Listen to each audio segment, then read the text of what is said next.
Some of the most brutal torture devices in history weren't designed to kill you, but to keep you alive, while tearing you apart piece by piece. The rack didn't just stretch limbs, it snapped bones. The iron chair, it cooked victims from below, slowly. And if you were unlucky enough to meet the pair of anguish, you wouldn't even scream. These aren't myths, they were real, and you wouldn't survive 5 minutes with any of them. Imagine your wrists and ankles tied to a wooden frame. Then, with every turn of a crank, your body stretches. Tendons snap, joints dislocate. Eventually, your shoulders, your hips rip from their sockets. But you don't pass out. Not yet. Because the rack was designed to keep you conscious, so you could hear your bones break, one by one. Imagine your wrists and ankles tied to a wooden frame. Then, with every turn of a crank, your body stretches, tendons snap, joints dislocate. Eventually, your shoulders, your hips rip from their sockets. But you don't pass out, not yet. Because the rack was designed to keep you conscious, so you could hear your bones break, one by one. Some victims confessed to crimes they didn't commit just to make it stop.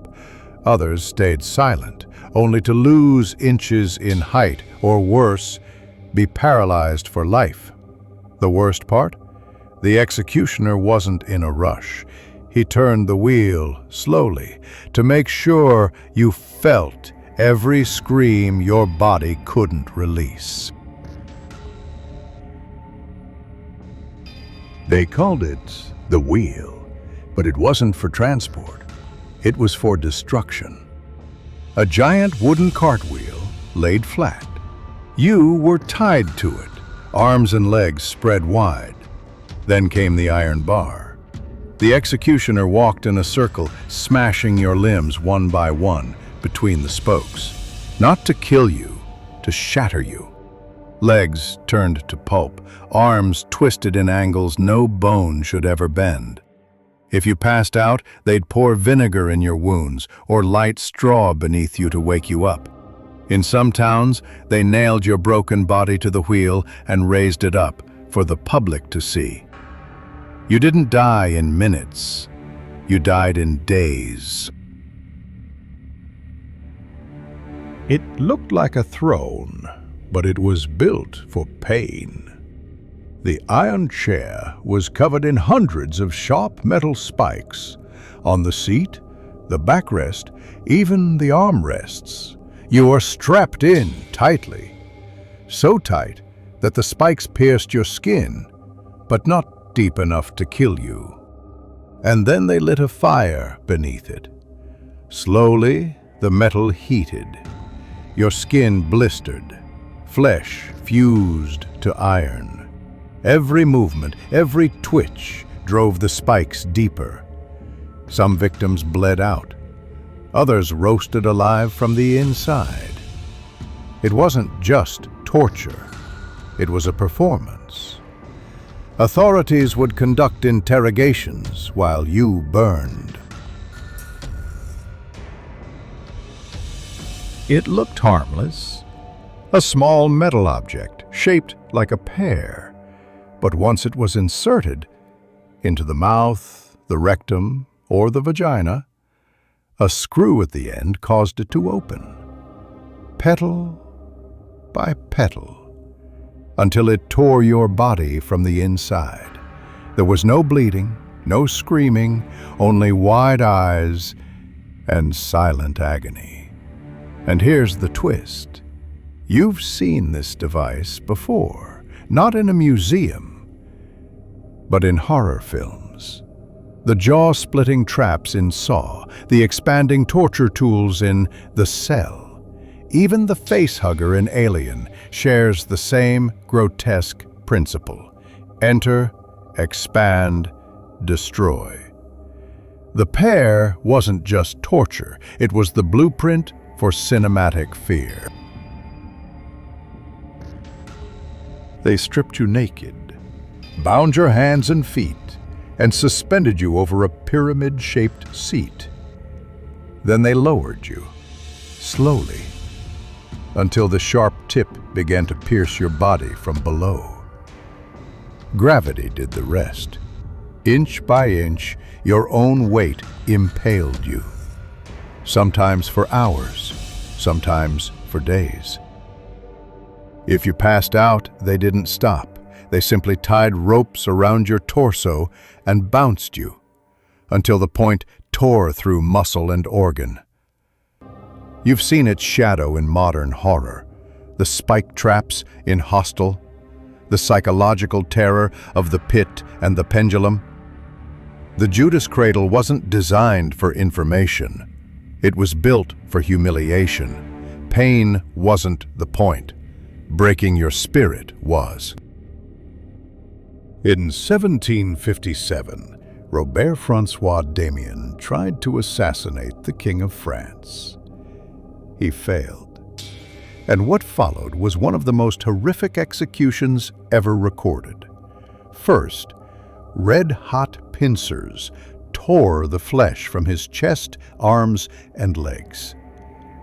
Then they poured molten lead into the wounds, and when he still wouldn't die, they tied each of his limbs to 4 horses and whipped the horses in opposite directions. But even that didn't work at first, because his sinews were too strong. So they took knives and began slicing through his joints, helping the horses finish what they started. Damien didn't die quickly. It took hours. Eyewitnesses collapsed, grown men fainted, and yet this wasn't a medieval myth. It happened in a public square, in front of thousands, just 268 years ago. It looked like a cage, but it was shaped like you. Just big enough to fit your body, barely. Once you were inside, they hung it from a pole in the town square. No roof, no floor, no relief. You couldn't sit, you couldn't lie down. You stood for days. Sun scorched your skin. Rain soaked you to the bone. Birds picked at your flesh. And people, they watched. They laughed. They cheered. You didn't bleed out. You starved. Your body stayed there until it rotted. Most torture devices pull you apart. This one crushed you inward. The scavenger's daughter folded the body, head forced down, knees drawn up, into a metal frame shaped like an iron vise. Once locked in, the screw turned. With each twist, your chest collapsed. Blood vessels burst in your face. Internal bleeding began instantly. Prisoners didn't scream. They gurgled. Some bled from every orifice. It was designed for speed. But the effects lasted forever. It didn't look like much, just 2 pointed spikes, one up under the jaw, one down into the chest. Locked together with a metal collar. If you stayed perfectly still, you'd survive. But the second you nodded off, the forks would stab through soft flesh. Breathing became a game of balance. One wrong breath, one flinch, and you'd puncture your own throat. This device didn't break bones, it broke the mind. A gift to a tyrant.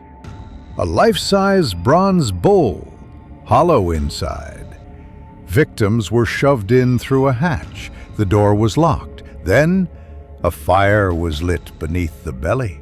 Slowly, the metal burned hotter than any oven. flesh peeled, organs boiled. But that wasn't the worst part. A system of pipes inside turned your screams into the sound of a roaring beast. So the crowd didn't hear pain, they heard performance. The brazen bull wasn't just execution, it was entertainment. The rack tore your limbs out of their sockets. The wheel shattered your bones like firewood.